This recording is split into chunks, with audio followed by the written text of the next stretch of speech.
I've done a lot of reviews in the past, by different bands, but there was just some bands that I just never got around to liking. Like, I can like a band for a whole year and not review any of their stuff till, like, later on, like next year or something.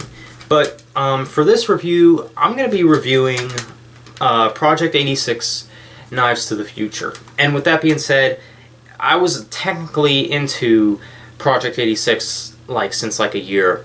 I was really hooked on the albums like Picket Fence Cartel. Like, that was my favorite album for a really, really long time. And then when I got into this one, I kind of established I like their newer stuff maybe just a little bit better than their older stuff. I don't know, it just sounds better. Their older stuff kind of sounds, well, old. And usually that's really not the case. I mean, my mind might change over time. I might find some of their older stuff to be good because I have not listened to all of Project 86's albums yet. But as far as I'm concerned, because I listen to stuff like Truthless Heroes, and that's an okay album, but it just didn't really hit the spot for me. But this album here, Knives to the Future, is an excellent album.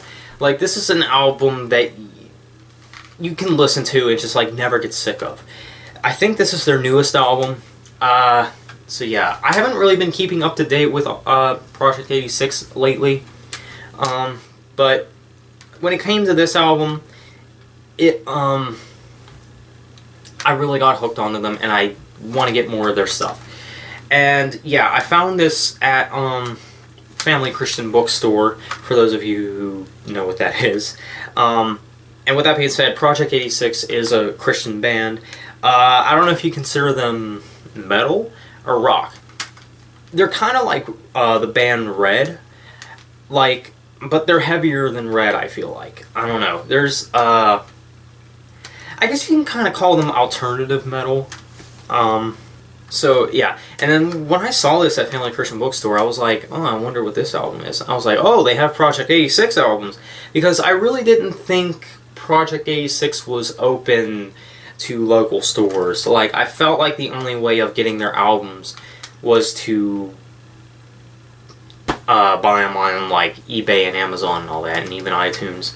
But I had no idea they had their albums floating around in stores. But as far as I'm concerned, this was the only one that I saw there. So I was like, you know what, I'm going to get this album and I'm going to give it a try, because I have not listened to Project 86 in a whole year, and I want to really give this album a try. Before buying this album, the song that I heard was the track Knives to the Future. It's a really good track, I gotta say. The album, well, this album really confused me when I first bought it, because it came with an intro, and I thought the intro was the first track, Spirit of Shiloh. I thought that was the name of the intro, and it's weird because I was like, I thought the very last track was a bonus track. And I don't know, this album confused me to no end, but I think I got the whole thing straight now. So I hope that I'm going to review this album right. But yeah, the album does have an intro. The intro's not listed on the track listing. You just have to figure out for yourself that there is an intro, which really sucks. I hate to say it, because I feel like they should add the intro to the track listing. If I can change anything about the CD, that is one thing I would change, is the intro. But yeah, this is the disc. This album does include some incredible artwork. It's definitely good. But yeah, it does come with the intro. The intro is kind of pointless, so take it how you want. And it goes right into the Spirit of Shiloh, if that's how you pronounce it. Definitely very good. There's not really one track on here that I could say was just bad. These tracks are pretty heavy too. Acolyte March, however you say it, I don't know, these things are hard to pronounce. Also very good. This was one that I really liked a lot, and of course, Knives to the Future is a pretty heavy song.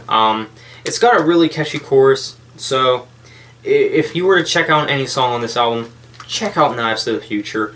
They do have a music video for it, so if you want to listen to it while watching the video, you can do that too. Son of Flame is okay.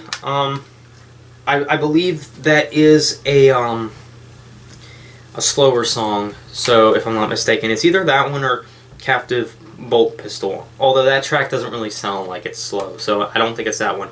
I think Son of Flame is the slower song. So with that being said, it's more of a ballad. Ambigram, also very good. Also very good chorus. This is a very catchy song too. And Genosha, or Genosha, however you say it, another good track too. And I'm going to skip over Pale Rider, Valley of Cannons, and White Capstone, and jump to the very last track, which is Oculus. I believe that's how you say it. It's the close to the album. This is actually the longest song on the album. Project 86 really impressed me by the way they ended this album, because I feel like most of the albums that I've listened to by Project 86, I felt like they didn't know how to close an album.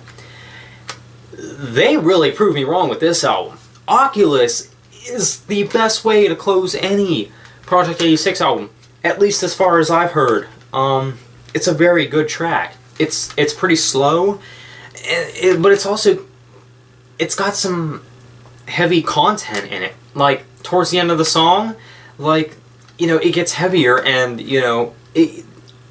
it's got such great clean vocals too. It's got some pianos at the end of the track. Oculus is an outstanding track. You gotta check it out if you haven't listened to it. So yeah, and this album overall, you gotta get.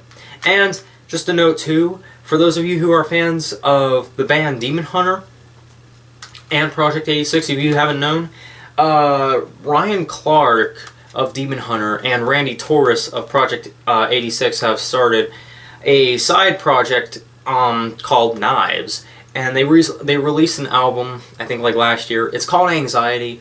It's very good. I've grown to like the Knives album. So, but yeah, guys, this is an excellent album. 5 out of 5 stars, hands down. Just 5 out of 5 stars. It's excellent. I was really, really impressed with Project 86 with this album, and I do plan on getting more of their stuff, because their music, I never realized how great it was, because I listened to their old stuff and it just wasn't as good, and that's really insane to think about, because usually a band gets worse over time. Usually a band's older stuff is better.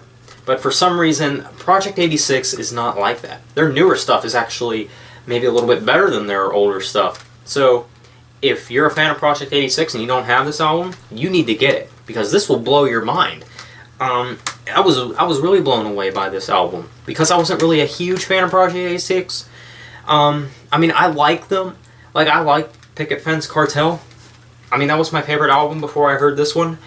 And it really didn't grasp my attention. Like, I was just like, what's the hype about this band? They're just an ordinary hard rock alternative metal band. But with this album, it's excellent. You gotta check it out. Well, guys, that kind of wraps up this video, this review. I hope you enjoyed it. What do you think of the album if you heard it? Leave a like down below, and also leave a comment down below. Well, guys, and remember to subscribe if you haven't done that already. Thank you guys for watching. I'll see you next time.